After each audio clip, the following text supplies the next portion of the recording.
as the scenes would get on their feet and we would be going through them, I think I got increasingly protective of her and suspicious of the other fictional characters in the scene pushing against her, which I think really worked for the movie and the role.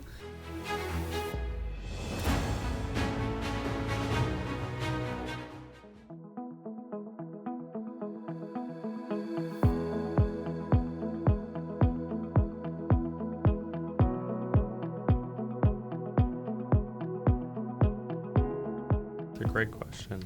I mean, we're a couple, so writing a couple, inevitably a lot of our own kind of experiences came up, and the way that we write, we often like to kind of improvise a scene where we'll put on a tape recorder and we'll improvise the characters and then see what comes out of it. So that's its own kind of fun thing. When you're writing something about a relationship and you're in a relationship, it becomes a little bit of a heady, strange thing where you feel like you can never get out.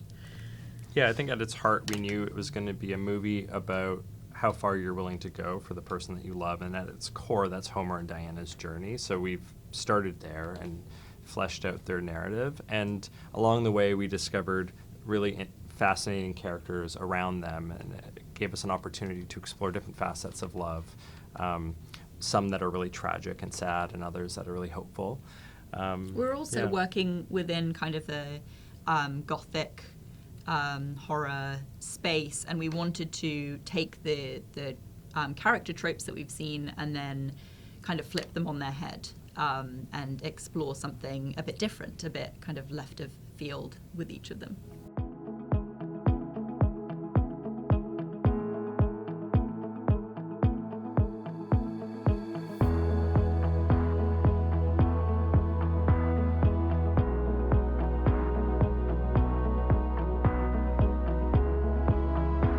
Yeah, Andrea Boccadoro has been our composer for a really long time, and he's just so hardworking. He's so dedicated, and we knew we wanted to utilize an aesthetic and a style that isn't very common in modern films, where it's very melodic, forward, and finding theme through music to capture every character's arc. And it was a really long, arduous process of trying to discover what those themes were.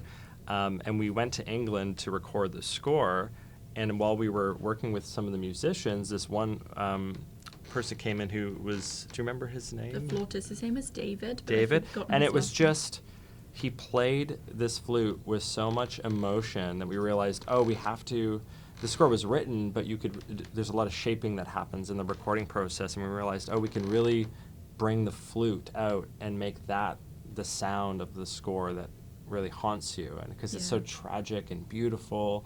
We actually went back and wrote more music focused on the flute as well after those recording sessions, and then did more recording sessions. Yeah, it was pretty incredible to have that kind of realization so late in the process of finding the music.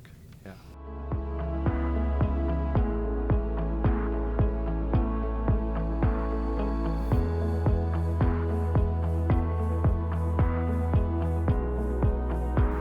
Really tricky because we knew exactly what we wanted in our mind. We wanted to find an old kind of Gothic or Edwardian mansion that you could find. I mean, you throw a stone in England and you hit one, but here it's very tricky. So we spent many months kind of just grassroots location scouting, scouring the countryside, and we found this incredibly unique manor house in Owen Sound.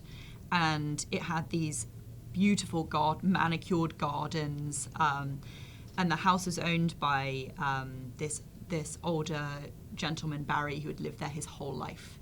It was his parents' house, and he grew up there, and he didn't have children, and he lived there alone. And he was an avid gardener, and he made sculptures for the gardens. So yeah, we kind of we knew it was the perfect place as soon as we saw it, and we kind of just went in and transformed it into what was in our minds. And you always hope that you'll just find the perfect location that meets, all the needs of the script, but often that is never the case. And, we're big world builders, so it's really vital to us to create a feeling throughout the film that's specific. And in this case, we wanted to create something that felt otherworldly, a little enchanting. It feels almost like a fantasy, and part of that meant like, finding hundreds of locations that we would stitch together so that it would really feel like this is all one space.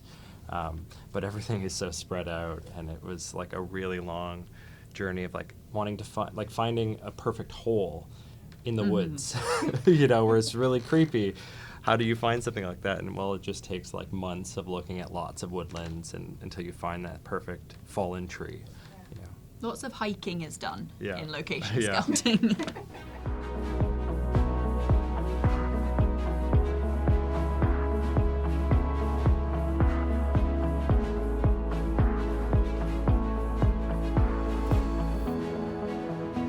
When I first read the script, I think that I was really surprised by my character. I was in the position that the audience is in, watching the movie, where Dusty and Maddie are kind of withholding your perception of the character and shaping it and manipulating it. And I was intrigued, but over time, I came to feel a lot of sympathy for the guy. A lot of sympathy for the guy. And it's funny, like, playing a character, you're trying to see things from their point of view. So I really don't know how an audience will see this character. My job was just to try to become as closely aligned with his point of view as I could. So I'm mostly curious how others will perceive him, because I really don't know. Yeah, and I was surprised at actually how like protective I felt of my character because of what she's going through. Especially like as I would go like reading the script, I sort of felt that way, but then as the scenes would get on their feet and we would be going through them, I think I got increasingly protective of her and suspicious of the other fictional characters in the scene pushing against her, which I think really worked for the movie and the role. So I think that's a good sign, because you're like really attaching to someone that's not real, and you're starting to fight for them as the actor. So that was I think I've been the most protective of her probably than any other character I've played.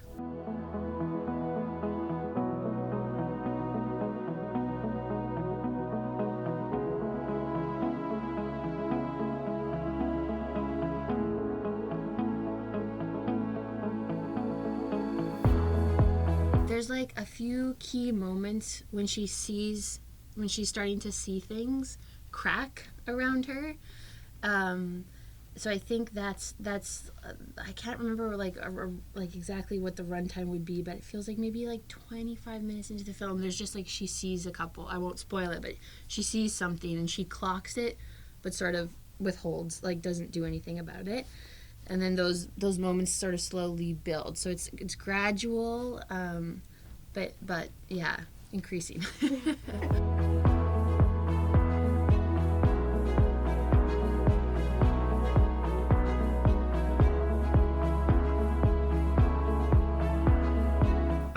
We won't say anything about who's fighting, but the fight scene was very fun to shoot, and there was some like training involved. We went to a gymnasium, and it was like going back to gymnastics as a kid, like being on bounce pads and stuff like that, training a fight scene. That was pretty fun to act out. Yeah, and I like there was a succession of like night shoots that we did, and there was like so much fog machines going on. Yeah, they were cranking the fog machines. Yeah, it was late at night, and we were all kind of good friends at that point, had been working together for many weeks.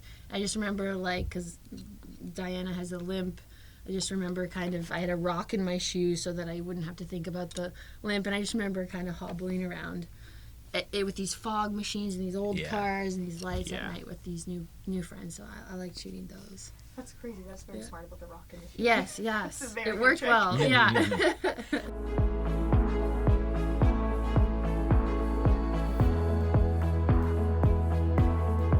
Yeah, it was very helpful. Like, the house was amazing, and we were shooting long hours. We were out of the city, so we were just with each other, which created this bubble. And it was not only secluded, it felt kind of haunted, too. It was it So felt creepy. The whole it was vibe cold. was working, was assisting.